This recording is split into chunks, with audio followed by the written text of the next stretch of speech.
It's a very young beautiful good looking cute and adorable cast. அவங்க வந்து இது இந்த படத்துக்காக அவங்களாவே வாழ்ந்துருக்காங்க மாதிரி தான் எனக்கு ஃபீல் ஆச்சு. எல்லாருமே இன்ட்ரடியூசிங் அண்ட் டெபியூ அட்டெம்ப்டில் வந்து இவ்வளோ ஒரு அசால்ட்டாக அதை போர்ட்ரே பண்ணிவிட்டு அந்த கேரக்டர் கரெக்டாக அவங்க பண்ணது வந்து எனக்கு ரொம்ப இன்ஸ்பைரிங்காகவும் ரொம்ப ஒரு மோட்டிவேட்டிங்காகவும் இருக்குது. நல்லா இருந்துச்சு படம். Feel good experience.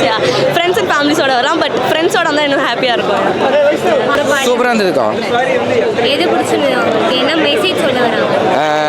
என்னதான் இருந்தாலும் லவ்வில் எல்லாம் நடக்கும், பொறுமையாக இருந்து பாருங்கள் எல்லாம். பாட்டுலாம் எப்படி இருக்கு? பாட்டெலாம் நல்லா இருந்ததுக்கா, எல்லாம் நல்லா இருந்தது.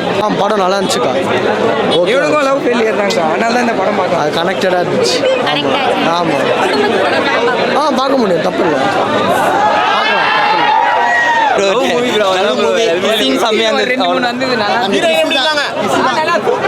பாட்டு வந்துட்டு ஜென்சிக்கு ரொம்ப பிடிக்கிற மாதிரி இருக்குது. இந்த படம் ஜென்சி ப்ளஸ் 90s கிட்ஸை வந்து கலந்து இருக்கிற மாதிரி இருக்குது. Nice experience. Rating I would give 7 கொடுப்பேன் நான். ஏன்னா இப்போது மற்ற கமர்ஷியல் ஃபிலிம் மாதிரி தான் இருக்குது, பட் ஒரு புது பீப்புள் வச்சு எடுத்திருக்காங்க, நல்லா இருக்கு. யா இங்கே ஹீரோயின் எல்லாமே புது ஆளுங்க. அங்கே ஹீரோயின் வந்துட்டு ஃபில்டர் காப்பின்ற ஒரு யூடியூப் சேனல் வந்து இப்போ புதுசாக வந்திருக்காங்க. ஸோ நம்ம அதில் சின்ன பிளாட்ஃபார்மில் பார்த்துட்டு பெரிய பிளாட்ஃபார்ம் பார்க்குற ஒரு பெரிய நல்ல விஷயமா இருக்குது. நம்ம ஹாப்பியாக இருக்குது. என்னமோ நம்ம கூட இருக்கிறவங்க பெரிய வளர்ந்து வந்த மாதிரி இருக்குது. யா மியூசிக் நல்லா இருந்துச்சு, எல்லாமே சூப்பராக இருந்துச்சு, நல்லா பண்ணியிருக்காங்க. ஃபேமிலி பார்க்கலாம், பட் ஃப்ரெண்ட்ஸ் தான் மோஸ்ட்டாக நல்லா என்ஜாய் பண்ணுற மாதிரி இருக்குது, நல்லா இருக்குது. அந்த ஸ்கூல் யூனிஃபார்மில் இருந்தாங்களே, அந்த மொட்டை மாடி சேர்ந்தா ரொம்ப பிடிச்சிருந்தது. நல்லா இருந்தது படம். அந்த லாஸ்ட்டில் அந்த மீரா அவங்க சேரும் போது நல்லா இருந்தது. கொஞ்சம் டிஃப்ரெண்ட்டாக எடுக்க ட்ரை பண்ணியிருக்காங்க. விஷ்ணு விஷால் வரது தான் சப்போர்ட்டிங் கேரக்டர் சூப்பராக இருந்துச்சு. மறுபடியும் அவ்வளோதான் இருந்துச்சு. காமெடிலாம் இருந்துச்சு, லவ் மட்டும் தான் ஃபுல்லாக. ஃபேமிலி பார்க்கலாம் ஒன் டைம், ரொம்பலாம் இல்லை. யங்ஸ்டர்ஸ்லாம் பிடிக்கும், பண்ணால் தான் போயிட்டுருக்கேன். 10க்கு 8.5 கொடுப்பாங்க. நல்லா லவ் ஸ்டோரி நல்லா இருக்கு, சூப்பராக இருக்கு. விஷ்ணு விஷால் தம்பி நடிச்சிருக்காரு, எப்படி நடிச்சிருக்காரு? சூப்பராக விஷ்ணு விஷால் வர பாயிண்ட்ல எப்படி இருந்தது? நல்லா இருக்கு, சூப்பராக இருக்கு. காமெடியில் லவ் சீன் செம்மையாக இருக்கு. The first hour was better. என்ன மெசேஜ் சொல்லுவாங்க? I think you should change yourself for your loved ones and stuff. Yeah. Love பண்ணால் சாரி கேட்கணும்னு சொல்கிறாங்க. என்னதான் பிரச்சனை வந்தாலும் சாரி கேட்கணும்னு சொல்கிறாங்க. சாரி கேட்டால் எல்லா பிரச்சனை சரியாயிடும்ன்றாங்க. ஆக்டிங் நல்லா இருந்துச்சு, ரெண்டு பேரோட ஆக்டிங். செகண்ட் ஹாஃபோட ஃபஸ்ட் ஹாஃப் ரொம்ப பிடிச்சிருந்துச்சு. ஏன்னா யங்ஸ்டர்ஸ்க்கு இதெல்லாம் இப்போ இருக்கிற யங்ஸ்டர்ஸுக்கு நிறைய சொல்கிற மாதிரி இருந்துச்சு. ஸ்டோரிலாம் சூப்பராக இருந்துச்சு. டைரக்ட் ஃபேமிலியோட கன்ஃபார்ம் பார்க்கலாம். முக்கியமாக யங்ஸ்டர்ஸ் பார்க்கணும் இந்த படத்தை. சூப்பராக இருக்கும். எனக்கு அவ்வளோ ஹிட் ஆகலைங்க, அவ்வளோ ரெசனேட் ஆகல.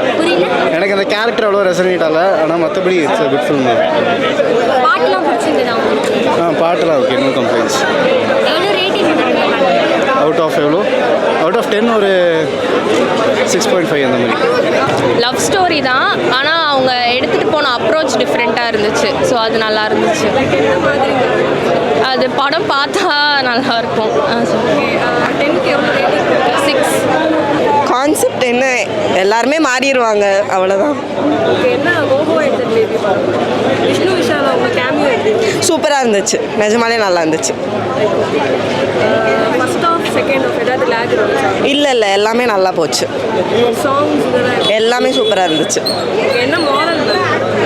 எல்லாருமே வந்து ஒரு கட்டத்தில் மாறுவாங்க, எல்லாத்துக்கும் மாறுவாங்க, அதான். அவங்க வந்து அதை கரெக்டாக ஹேண்டில் பண்ணியிருக்காங்க. And all of them are really good look models மாதிரி இருக்காங்க, இன்க்ளூடிங் நம்ம ருத்ரா. ஸோ அதனால் இந்த ஸ்டோரி வந்து it's about cinema and love and cinema. So அதை கரெக்டாக பிளெண்ட் பண்ணி ரொம்ப பியூட்டிஃபுல்லாக ப்ரெசென்ட் பண்ணியிருக்காங்க. Youngsters, young adults and late teens, அது எல்லாருக்குமே இது ரொம்ப எக்ஸைட்டிங்காகவும் ரொம்ப ஒரு இன்வால்விங்காகவும் இருக்கும். சம்டைம்ஸ் சில இந்த மாஸ் எலிமெண்ட்டில் இந்த படத்தில் அதெல்லாம் தயவு செஞ்சு இதெல்லாம் எதிர்பார்க்காதீங்க. It's a love story. So expect a love story and enjoy the love story. So love is very important in life, whether it is arranged marriage or love marriage. ஏன்னா ஹார்ட் பிரேக்ஸ் கண்டிப்பாக இருக்கும். அதனால் for girls, boys should always hold that pain in the heart. நம்ம GVM sir சொல்ல மாதிரி மரியாதையும் தருவே நீ உடைக்கவேங்கிற மாதிரி. So try to carry the woman by your shoulders. So அதனால் உடைக்கிறதுக்காகவே இருந்தால் கூட பரவாயில்லைங்கிறது தான் என்னோட personal opinion. I have also had heartbreaks, couple of them in fact, but God. ஓஹோ எந்த அண்ட் பேபின்னு ஒரு படம் பார்க்க வந்தேன். அந்த பேபியை வந்து இயக்குனது யாருன்னா எங்கள் கிருஷ்ணகுமார். அந்த கிருஷ்ணகுமார் யார் தெரியுமா?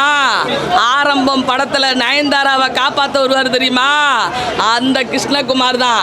அவர் நடிகராக வந்து மனசில் வந்து லைட்டாக தான் இருப்பார். ஆனால் இன்றைக்கி ஒரு டைரக்டராக டைட்டாக ஆகிட்டார் சுகந்தி அக்கால. ஏன்னா அவர் வந்து தலையோட ஃபேனு, எனக்கு நல்லா தெரியும். சூப்பராக பண்ணியிருக்காரு 2K கிட்ஸு. ஏன்னா அந்த சின்ன வயசில் வர லவ், சாப்டர் 1, சாப்டர் 2, சாப்டர் 3ன்னு சில 3 பிரிவாக எடுத்து காட்டியிருக்கிறாரு. ஓகேவா? அதை அழகாக சொல்லியிருக்கிறாரு. இந்த 80 கிட்ஸு, இந்த 90 கிட்ஸு இதுங்கெல்லாம் சண்டை பண்ணி ஒரு பிள்ளைய வளர்த்தா அந்த பிள்ளை நல்லதும் செய்யும் கெட்டதையும் செய்யுன்றதை 2 விதமாக எடுத்து சொல்லியிருக்காரு. இந்த காலகட்டத்துக்கு தேவையான படத்தை பல்ஸ் பார்த்து, அதாவது ஒவ்வொரு பல்ஸ் பார்த்து படம் எடுத்துருக்கிறாருன்னா சூப்பராக இருக்குது. நான் கூட 2K கிட்ஸு சரி என்னதான் இந்த நடிகர் பண்ணி வச்சிருக்கிறாருன்னு பார்க்கலான்னு தான் வந்தேன். எங்கள் கிருஷ்ணா வந்து என்னதான் பண்ணி வச்சிருக்குதுன்னு பார்க்கலான்னு தான் வந்தேன். ருத்ரான்னு ஒரு பையன் வந்திருக்கான். கண்டிப்பாக சொல்கிறேன், அவனுக்கு மிகப்பெரிய ஒரு எதிர்காலம் இருக்குது. சுகந்தி அக்கா நான் சொல்கிறேன். அதே மாதிரி விஷ்ணு விஷால் வந்து வேற லெவலுக்கு போயிட்டார். தான் செஞ்ச இதுக்கு முன்னாடி அவரோட வாழ்க்கையில் செஞ்ச தவறையே இந்த படத்தில் வந்து அதை ஒரு ரீல் சீனாக வச்சு ரியல் சீனை வந்து மன்னிப்பு கேட்டுட்டார். ஓகேவா? அந்த பண்பு எனக்கு ரொம்ப பிடிச்சிச்சு.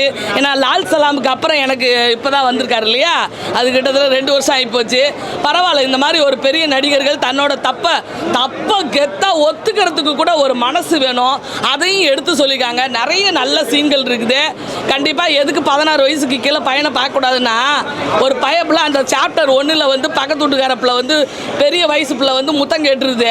அதை பார்க்கக்கூடாதுன்றதுக்காக அது ஏதோ சொல்லியிருக்கிறாங்க. அதை நம்ம ஃபாலோ பண்ணுவோம். பெரியோர்களே, என்னை போல சான்றோர்களே, ஆன்றோர்களே, தயவு செய்து குழந்தைங்க முன்னாடி சண்டை பண்ணிக்காதீங்க. அதுங்கள்கிட்ட நல்ல விஷயத்த 13 வயசு வரைக்கும் நல்ல நல்ல நிலம் பார்த்து நாளும் விதை விதைக்கணும்னு எம்ஜிஆர் ஐயா சொன்ன மாதிரி குழந்தைங்கள நல்ல விதையை போட்டு நம்ம முளைக்க வச்சுட்டோன்னா நம்ம செத்து போனாலும் நம்ம பிள்ளைங்க பின்னாடி கெத்து போகாமல் வாழலான்றத ரொம்ப அழகாக எடுத்து சொல்லியிருக்கேங்க கிருஷ்ணகுமார். ரொம்ப ஓம் நமச்சிவாயம். எங்கள் கிருஷ்ணகுமார் அடுத்தடுத்து படம் பண்ணணும். ஒரு நடிகராக இருந்து நாங்களும் ஒரு நடிகர் தான். கிட்டத்தட்ட 40 படம் நடிச்சிருக்கோம். என்னால் கண்டிப்பாக டைரக்ட் பண்ண முடியுமா அப்படின்றது அது அடுத்து கடவுளோட கையில் இருக்குது. ஆனால் ஒரு நடிகனாக இருந்து டைரக்ட் பண்ணி வந்துட்டா இருப்பார். விஷ்ணு விஷாலுக்கு ரொம்ப தேங்க்ஸு. ப்ரொடக்ஷன் நல்லா பண்ணி கொடுத்துருக்கீங்க. படம் சூப்பரு. இந்த படம் கண்டிப்பாக வெற்றி பெறும். அக்கா கிரிவலம் போயிட்டு வந்து அப்படியே அந்த பவரோடு கொடுக்குறேன். All the best.